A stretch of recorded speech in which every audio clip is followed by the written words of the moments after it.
जय जय राम, जय श्री राम, जय हो बागेश्वर धाम सरकार, जय हो हनुमान जी महाराज। मित्रों, किसी गांव में एक बहुत ही बड़ा पेड़ था और उस पेड़ के पास जाकर लोग पूजा पाठ करते थे, भक्ति भाव करते थे। लेकिन वहीं उसी गांव में एक ऐसा हनुमान जी का मंदिर भी था जहां लोग जाना नहीं पसंद करते थे, वहां पूजा पाठ नहीं करते थे, वहां बड़े बड़े घास उगाए थे। इस वजह से उस गाँव में कभी भी सुख शांति नहीं बनी रहती थी। लोग परेशान रहते थे, बीमार रहते थे, लेकिन वह मंदिर नहीं जाते थे और वह जंगल जाकर उस पेड़ के पास बैठते, उसी से अपनी मन्नतें मानते। तरह से कुछ दिन तो चलता रहा। कुछ समय बाद उस गांव में एक बहुत बड़ा बागेश्वर भक्त थे जो अकेले उस मंदिर में जाते, पूजा पाठ करते। उनको यह बात अच्छी नहीं लगती थी कि लोग उस पेड़ के पास जाकर पूजा पाठ करते हैं। यहाँ भगवान मौजूद हैं, लेकिन वहाँ भगवान के पास लोग नहीं जाते हैं, अपनी मन्नतें नहीं मांगते हैं। इस वजह से लोग परेशान रहते हैं, बीमार रहते हैं और तमाम तरह की आपदाएं उस गांव में आती रहती हैं। वह सोचे कि क्यों ना मैं इस जड़ को ही समाप्त कर लूं। यदि मैं उस पेड़ को काट देता हूं तो ना रहेगी बांस और ना बजेगी बांसुरी। इस गांव में आपदाएं नहीं आएंगी, विपदाएं नहीं आएंगी और भगवान के मंदिर में फिर लोग जब जाएंगे, भगवान के भजन कीर्तन करेंगे, प्रभु की भक्ति आराधना करेंगे तो भगवान प्रसन्न होंगे और इस गांव में सुख शांति समृद्धि आ जाएगी। वह ऐसा सोचकर अपने घर से फिर कुल्हाड़ी लिए और लेकर पेड़ काटने के लिए चल दिए। जब वह रास्ते में जा रहे थे तभी एक शैतान की नज़र उन पर पड़ी। वह सोचने लगा कि यह इंसान यदि जाकर पेड़ को काट देता है तो फिर उस पेड़ के पास ये लोग नहीं जाएंगे, उसकी मायावी शक्ति से लोग बच जाएंगे, लोग पूजा पाठ करने लगेंगे तो उसका तो प्रभाव ही उस गाँव से समाप्त हो जाएगा, उसका आपदाएं विपदाएं ही नहीं आएंगी। इसलिए वह शैतान इंसानी वेश में आकर उस बागेश्वर भक्त के पास पहुंच गया और पूछने लगा, भाई तुम कुल्हाड़ी लिए कहाँ चले जा रहे हो इतनी तेजी से? वह भक्त बोला कि देखो, मैं उस पेड़ के पास जा रहा हूँ जिस पेड़ के पास लोग बैठकर भूत खेलते हैं, दिन भर उस पेड़ से ही अपनी याचनाएं मांगते रहते हैं। लोग उस मंदिर में नहीं जाते हैं, इसलिए मैं जा रहा हूँ और आज उस पेड़ को काट दूंगा। वह शैतान कहने लगा, भाई तुम तो बड़ी मूर्खता वाली बातें कर रहे हो। भला तुम उस पेड़ को काट दोगे तो ये बताओ, वैसे कितने सारे पेड़ इस जंगल में हैं। लोग उस पेड़ को छोड़कर दूसरे पेड़ को पूजा पाठ करने लगेंगे, उससे अपनी याचनाएं करने लगेंगे। भला तुमको इससे क्या लाभ होगा? वह शैतान इस बागेश्वर भक्त को भ्रमित करने की कोशिश कर रहा था। फिर बागेश्वर भक्त ने सोचा, ये तो सही बात कह रहा है, क्यों ना मैं जाकर वहाँ पर लोगों से कह दूँ कि लोग मंदिर में जाएं और वहाँ पूजा पाठ करें। उसने ऐसा सोचकर उसने जाकर अपनी कुल्हाड़ी घर पर रख दिया और पुनः अपने पूजा पाठ का कमंडल लिए उस पेड़ के पास पहुंच गया। वह जाकर लोगों से कहने लगा कि देखो, यहाँ पेड़ के पास बैठकर याचनाएं करने से, पूजा पाठ करने से कुछ नहीं होने वाला है। आप लोग मंदिर चलो और मंदिर में जाकर यदि आप पूजा पाठ करते हो, प्रभु के भजन कीर्तन करते हो और उनसे मांगते हो तो तुम्हें जरूर मिलेगा। और गाँव में जो तमाम तरह की विपदाएं आपदाएं बढ़ रही हैं, ऐसी ऐसी घटनाएं हो रही हैं, इससे छुटकारा मिल जाएगा। लोग उसकी बातों को इग्नोर कर रहे थे, कोई उसकी बातों पर जरा सा भी विश्वास नहीं कर रहा था। बागेश्वर भक्त लोगों को बार बार समझा रहे थे, कह रहे थे, लेकिन लोग उनकी बातों को सुनने के लिए तैयार ही नहीं हो रहे थे।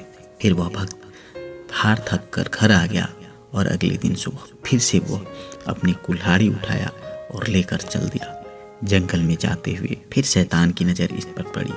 वह फिर इंसानी रूप में आकर इन्हें रोकने लगा, कहने लगा, भाई तुम कहाँ जा रहे हो? वह कहने लगे कि आज मैं जा रहा हूँ और आज मैं उस पेड़ को काट दूंगा। फिर उस शैतान ने उसे रोकने की कोशिश करने लगा, वह उन्हें परेशान करने लगा।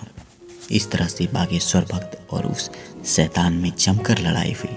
बागेश्वर भक्त जीत गए और वह आगे बढ़ने लगे। फिर वह शैतान पीछे पीछे आया और उस भक्त से कहने लगा, देखो, मेरे पास एक और उपाय है, यदि तुम उसको आजमाते हो तो सकता है कि लोग तुम्हारी बातें मान जाएंगे और वह उस पेड़ को छोड़कर तुम्हारे मंदिर में जाने लगेंगे।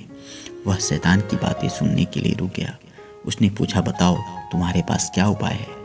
वह शैतान कहने लगा, मैं रोज तुम्हें 2 सोने के सिक्के दे दूंगा और तुम उस सोने के सिक्के से एक सिक्का अपने इस्तेमाल में कर लेना और एक सिक्के से चाहो तो प्रभु की भक्ति भाव कर देना, गरीबों की सेवा कर देना, दीन दुखियों को खिला पिला देना।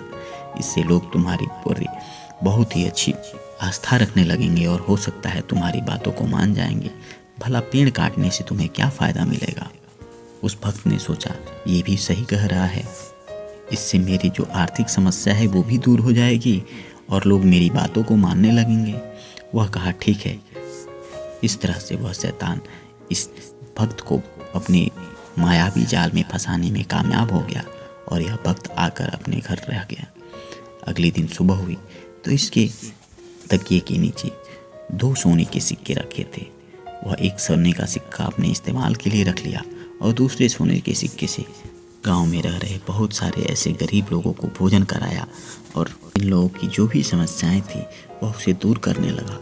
ऐसा 1 दिन चला, 2 दिन चला, वह रोज सोने के सिक्के मिल जाते थे।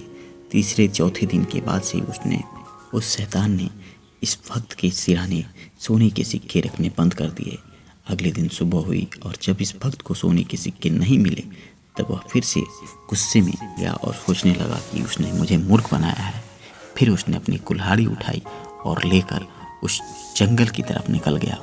जंगल में जाते जाते उसे फिर से उस शैतान से मुलाकात हो गई। वह शैतान उसे फिर से रोकने की कोशिश करने लगा।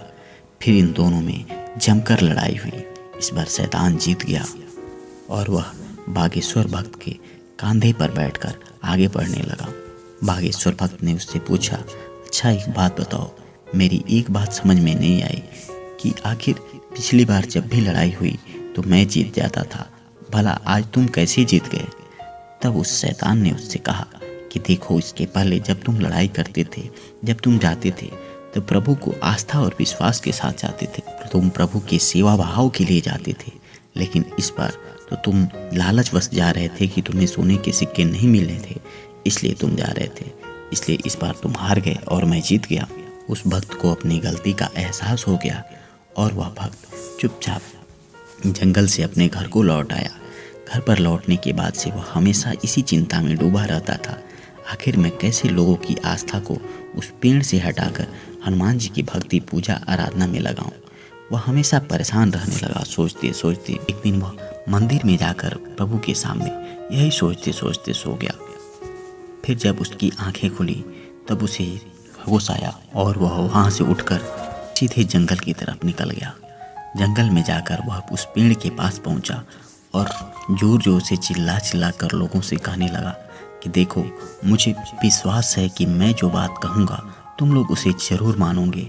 यदि तुम लोग नहीं मानते हो तो भी कोई बात नहीं, लेकिन एक बार ध्यान लगाकर मेरी बातें सुन लो।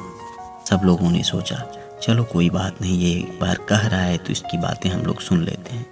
वह कहने लगा कि मुझे विश्वास है, मैं जो कहूँगा तुम लोग नहीं मानोगे, लेकिन यदि यह पेड़ कहता है तो तुम लोग इस बात को जरूर मानोगे।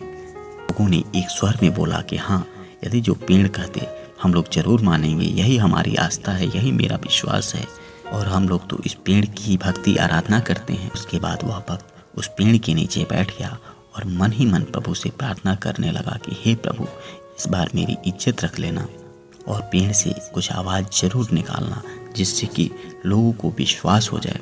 कुछ समय तक वह प्रभु के भजन कीर्तन में लीन रहा, मन ही मन प्रभु को याद करता रहा। फिर अचानक उस पेड़ से आवाज़ आई कि देखो, जो तुम लोग आकर इस पेड़ के पास मेरे पास बैठ जाते हो और तुम लोग अपना आस्था अपने भगवान को छोड़कर इस जंगल में आ जाते हो और यहाँ पर जो समय व्यर्थ करते हो, यदि तुम लोग ये समय उस मंदिर में जाकर दो और वहाँ पर तुम प्रभु की भजन कीर्तन करो तो तुम्हें और ज़्यादा लाभ मिलेगा और तुम लोगों के गांव पर जो भी परेशानियां आती हैं वह दूर हो जाएंगी, किसी प्रकार की कोई आपदाएं नहीं आएंगी। इतना आवाज़ आने के बाद से उस पेड़ से आवाज़ आनी बंद हो गई। मित्रों, ये वही आवाज़ थी, उस शैतान की आवाज़ थी जो इस भक्त से बहुत ही ज़्यादा प्रभावित हो गया था और यह बागेश्वर भक्त ने उस शैतान पर विजय प्राप्त कर ली थी। उसके बाद से वह शैतान उस पेड़ को छोड़कर चला गया और बागेश्वर भक्त ने उस पेड़ को भी नहीं काटा और लोगों को विश्वास हो गया था कि यह पेड़ जो कह दिया है यही सत्य है। अब लोग उस पेड़ को छोड़कर उस गांव के उस मंदिर में जाने लगे, जो मंदिर बहुत दिनों से उपेक्षा का पात्र था। वहाँ कोई जाता नहीं था, कोई पूजा भक्ति नहीं होती थी। वहाँ पर भजन कीर्तन शुरू हो गए, प्रभु की भक्ति भाव में भोग लगने लगे और लोगों की भीड़ इकट्ठा होने लगी। फिर उस गांव में कभी भी किसी प्रकार की कोई आपदाएं नहीं आई, कोई बीमारी नहीं आई और लोग नित्य सुबह शाम उस मंदिर को जाया करते और उसकी साफ सफाई करके उस मंदिर को और ही जचा दिए और उस मंदिर पर भक्तों की भीड़ जमा होनी शुरू हो गई। मित्रों, ये कहानी यहीं समाप्त हो जाती है। इस कहानी का एक ही उद्देश्य है कि जो लोग भी सनातन धर्म को भूल रहे हैं, जो लोग मंदिरों की नहीं जा रहे हैं, वो उस मंदिर में जाएं, प्रभु के भजन कीर्तन गाएं, उनसे अपनी प्रार्थनाएं कहें, उनसे अपनी दुख परेशानियां कहें, क्योंकि प्रभु सबके हैं और प्रभु की कृपा एक बार आपके घर परिवार पर बन जाती है तो आपके घर परिवार के जो भी कष्ट हैं, जो भी विपदाएं हैं, वो हो जाती हैं और आपके जीवन में एक नई उजाला की रोशनी खुलती है। इसलिए मित्रों, प्रभु का स्मरण हमेशा करिए। प्रभु का आशीर्वाद आप सभी को प्राप्त हो। ये वक्त आपको कैसा लगा हमें कमेंट बॉक्स में ज़रूर बताएं और बागेश्वर बाबा के सच्चे भक्त हैं तो जय जय राम, जय श्री राम, जय हो बागेश्वर धाम सरकार लिखना ना भूलें। आप सभी को बहुत बहुत धन्यवाद।